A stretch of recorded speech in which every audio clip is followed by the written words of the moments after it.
Maganda rin mga bossing, sa naghahanap po dyan ng SUV, 7-seater, diesel engine, automatic transmission. Baka makursunadahan nyo to mga bossing, available tayo.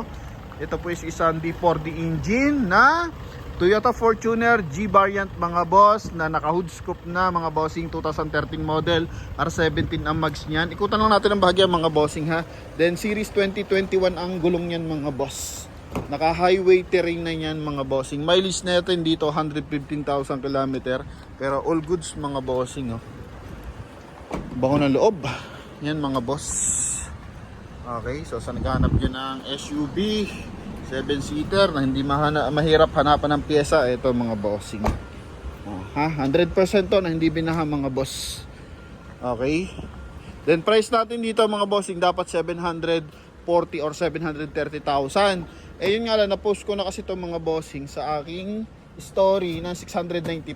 So nag-request na lang tayo ng discount sa dealer. Buti pumayag mga bossing. So thank you na agad mga boss. Kaya sa makakuha na ito mga bossing, o sa mga interesado dito, so pwede nyo ito makuha sa halagang 695,000 kasama yung transfer of ownership. Kasi 2013, noong nakaraan nabenta natin yung isa, 2012 is 680 na mga bossing. So parang agad ka lang ng 15,000, naka-hood scoop ka na mga bossing. Kasi yung isa, hindi pa naka-hood scoop yan mga boss. No? So front area muna tayo sa lahat ng interesado.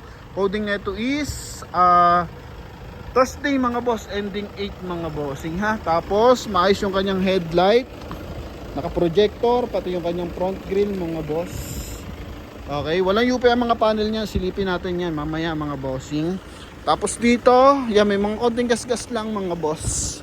Okay, so silipin natin kung ano mga concern. Pero maayos ang kanyang lens ng fog light, tsaka headlight mga bossing. Oh, yan. Tapos stepboard niya mga bossing is namuti lang ng bahagya mga boss. So, lalagyan lang natin ito ng pampakulay.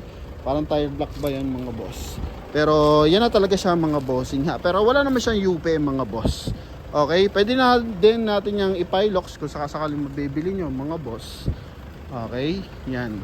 Tapos sa gulong mga bossing, naka 6 stud, R17 yan.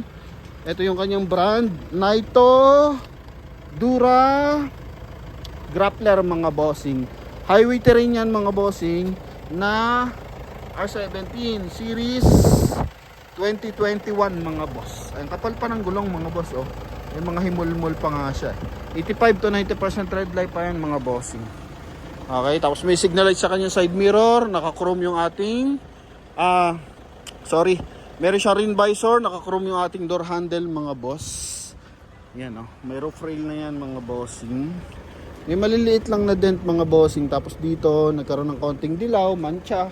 Yan mga ganun. So mga minor lang mga boss, pero maayos ang transmission, makina, and syempre aircon mga boss. Yung mga major, so lagi nating pinapriority yan mga boss. Okay? Tapos interior natin, so pasok tayo sa interior mga boss.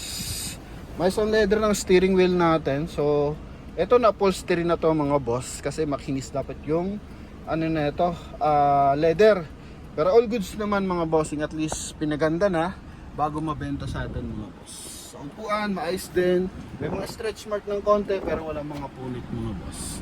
Okay, ceiling natin, kulay beige. Yan, tapos ito yung ating sun visor with mirror mga bossing. Meron rin siyang dashcam na nakasama na mga boss. Ha? Okay, tapos dito naka 2 din. Yan, naka 2 din audio system mga boss, audio video. Tapos I think in-upgrade nila to mga boss, no? Although pan Toyota rin ang pinalit kasi nilagyan na nila ng offline navigation mga bossing. Alright, tapos naka automatic climate control yan. Dito naman may switch ng aircon sa likuran, so baka mabili nyo to, hindi nyo alam paano gamitin, mamaya sabihin nyo wala aircon sa likod. So may switch dito ng aircon mga bossing ha. Tapos dito is 12 volt socket, same time 12 volt socket din. Okay, tapos ito naman is on and off ng reverse parking sensor mga boss. So may mga driver na ayaw gumamit ng reverse parking sensor, medyo naiirita sila. So yan mga bossing, so nagbe-base lang sila sa side mirror tsaka rear view mirror. So pwede nyo pindutin, i-off yan mga boss. Okay, naka dual airbag yan mga bossing. Tapos dito meron siyang battery water holder mga boss, magkabilaan. Yan, tapos yung ating door panel naka leather. Okay, naka leather yan mga boss. Check lang natin yung mga window. Mga bossing yan. Okay. Sa likod. Yan mga boss. Medyo mabilis lang mga bossing ha. Okay. Yan. Tapos power fold. Yung ating side mirror. Yan. Retractable. Power adjust. Mga bossing. Yan. Goods naman siya. Okay. Kabilang side. Okay. Busina. Goods na rin mga bossing. Check lang natin kung ilan ang available natin susi dito mga boss. Sa windshield naman wala sa mga basag mga bossing, pati sa mga window. So punta tayo sa second row mga boss. Manual lang yung pag-adjust ng upuan mga boss, pero as in presentable to mga boss. Okay, so ito parang aftermarket lang mga bossing. Pero goods naman mga boss. At least pinaleather na, kumbaga yung mga maalimuong na amoy, yan, tulad ng mga Yossi, yan, kapag nag-Yossi kasi yung driver, kumakapit yan. So pag ganitong leather, advantage yan, hindi masyadong kumakapit yung amoy. Tapos lagyan nyo rin pa rin siya ng uling mga boss, okay? Para at least ma-absorb yung mga bacteria. Yan, tapos aircon ventilation mga bossing, may sariling switch, and hanggang third row. So pinakaiba na ito sa 2008 model, 2009 ata mga bossing. Yung third row niya, wala sa ceiling yung aircon, nasa side. Papakita natin mga boss ha. Ayan. Chrome and door opener mga boss. Yan lang, may mga maliliit lang na mancha mga bossing. Likuran, 2-eye sensor. Reverse parking camera. Ito. So dito nakalagay, hindi makikita. Dito nakalagay yung aircon nun mga boss sa side. No, yan, pag 2009. Ito. Yan, so meron siyang trunk compartment mga boss. If ever na kailangan yung gamitin for a 7-seater, so pwede siyang ibaba. Madali lang naman. Okay, yan, demo na ulit natin. Angat nyo lang yung paa para mag-lock siya dito. Tanggalin nyo. Dito naman is tanggalin nyo lang to, tapos itulak nyo lang paganan mga boss para lumuwag yung kanyang pinaka-hanger. Tapos may paa yan, ditiklop naman yan para mag-lock mga bossing. Okay, so kahit wala pa kayo pabili Fortuner, may idea na kayo kung paano gamitin yung ating Toyota Fortuner. Yan, so at least natututo tayo, kahit wala tayong pambili unit, marunong na tayo mga boss, no? Isang concern ko lang dito mga bossing, maayos naman yung mga hydraulic assist. Dito goods, fit na fit yung kanyang tail light. So dito lang mga bossing, may awang kasi ng bahagya. So nagkaroon dito ng pinag-i-stayan ng tubig mga boss.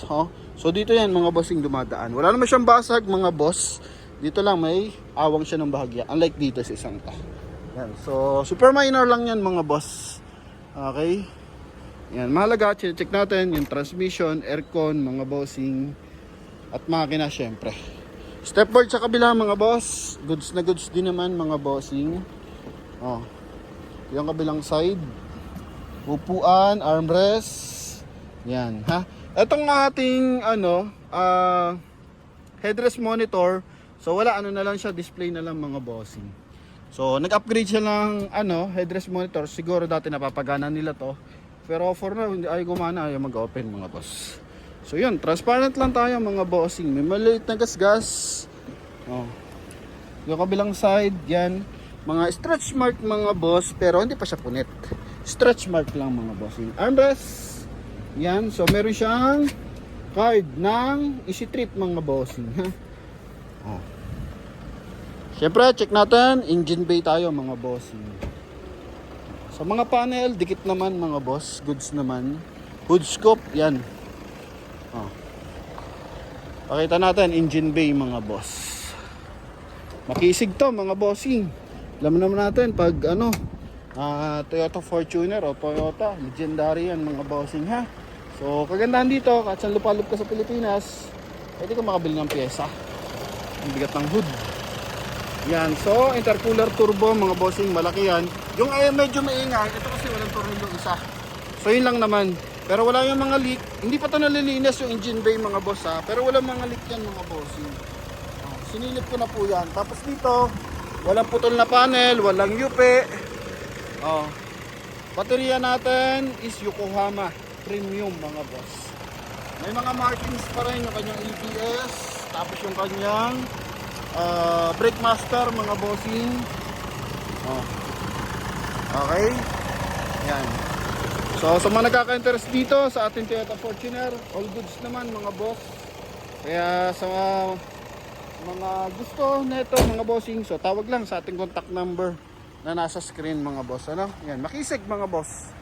Ito, tanggalan natin 0.5 para makita nyo na mas maganda. Yan, ha? Oh, sa mga gusto magpadala ng mekaniko, open tayo kahit si mekaniko mga boss. Walang problema po yan. Noong nakaraan, Mr. Pads ba yun? Eh, lagi ko nakatransaksyon, Mechanic Go, tapos Buds Rider, so marami pa. No?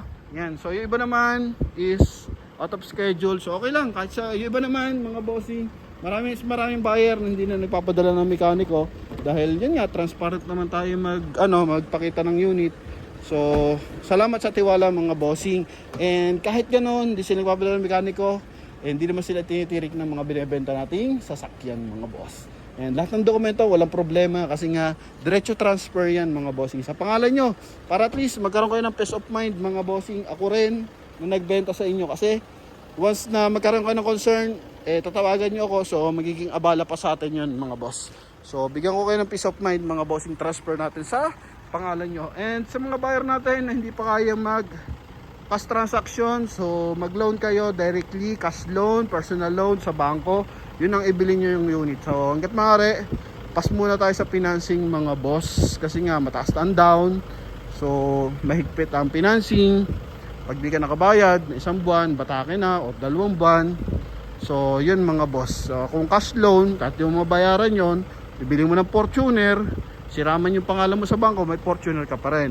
Pero kapag financing, hindi mo ito nabayaran or pumalya ka na 1 buwan, 2 buwan, batakan nila yan. So dalawa mamala sa'yo, yung pera mo tsaka yung sasakyan mo, sira rin yung pangalan mo sa bangko. Okay, so ganun lang din mga boss. Then same time, mas mababa interest pag personal loan. So kung ano yung kanya ng budget nyo at di maging sakit sa ulo, tulad ng bumili sa atin ng Honda CR-V, nasa US na yon. So nagre-reklamo pa siya sa, maganda man nagre-reklamo kasi natapos naman niyang hulugan na mga boss. Kumbaga laking hinga daw mga boss ang naging survival sa dati niyang dream car. So yun, naging survival mode dahil nga sa pagbabayad ng monthly. So sa interest, ang laki po na papasok na interest dyan. Kaya sa lahat ng mga nagkaka-interest mga bossing sa ating unit, so pag-isipan nyo maigi kung talagang gusto nyong i-financing to mga boss. So yun lang, thank you very much, and salamat sa suporta mga boss sa mga ilopalop ng mundo mga bossing. Thank you. And road to 1 million tayo sa ating Facebook page mga boss, and na-reach na natin ng 100,000 subscribers sa ating YouTube. So sa mga hindi pa nakakapag-subscribe, so pasuporta naman mga boss, maraming salamat mga bossing, no? Thank you.